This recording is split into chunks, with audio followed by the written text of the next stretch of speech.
So भर्खरै हाम्रो घटेको घटना गरिमा चौधरीको दुःखद घटनालाई सबैतिर चारैतिर चाहिँ एकदमै विरोध आन्दोलनहरू चाहिँ भइरहेको छ। जो यसमा चाहिँ सबैले चाहिँ के माग गर्नुभएको छ भन्दा चाहिँ अपराधीलाई चाहिँ तपाईँको फाँसीको सजाय मृत्युदण्ड हुनुपर्छ भनेर चाहिँ माग जताततै भइरहेको छ। यो पहिला पनि भइरहेको हो र यति सानो नाबालकलाई यस्तो घटना घट्नु भनेको चाहिँ नेपालमा चाहिँ एकदमै दुःखद घटना, जुन चाहिँ हामीले चाहिँ भारतमा अथवा अरू विदेशहरूमा चाहिँ अन्य देशहरूमा चाहिँ सुनिन्थ्यो भने अहिले हाम्रै देश नेपालमा पनि यस्तो घटना घट्न थाल्यो होइन। बरु विदेशमा चाहिँ तपाईँको चाहिँ मृत्युदण्डको सजायहरू छ, बरु नेपालमा चाहिँ कुनै बेला थियो तर अहिले हटाइएको छ होइन।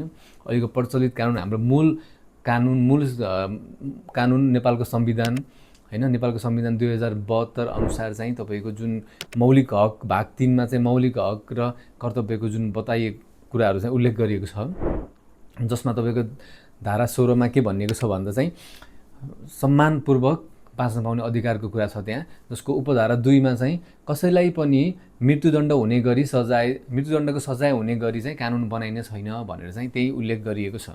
र यसैले गर्दा चाहिँ कसैलाई मृत्युदण्ड दिन मिल्दैन हाम्रो नेपालको कानुन अनुसार होइन।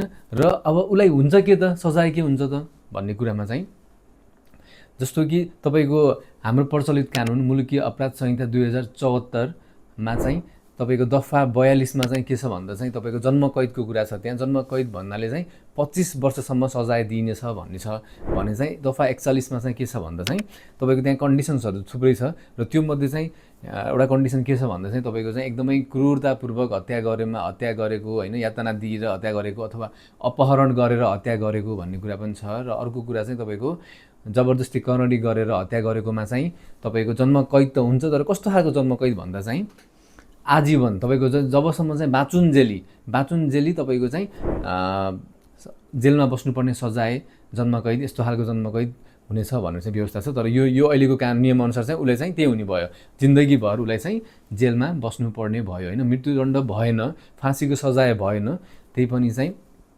उसलाई आजीवन जिन्दगीभर जेलमा चाहिँ उसलाई बस्नुपर्ने हुन्छ होइन।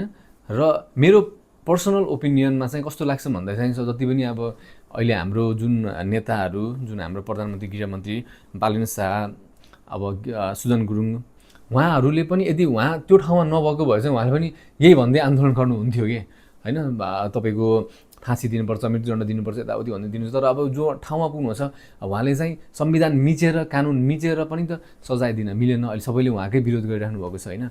अब यदि दिनुभयो भने चाहिँ अब यदि त्यो मिचेर चाहिँ ल उहाँले पनि आफ्नो आवेशमा आएर चाहिँ ल यसलाई मृत्युदण्ड दिने भनेर चाहिँ घोषणा गरिदिनु भयो भने चाहिँ पछि अरू फेरि यसैको पनि विरोध हुन्छ। हाम्रो संविधानको के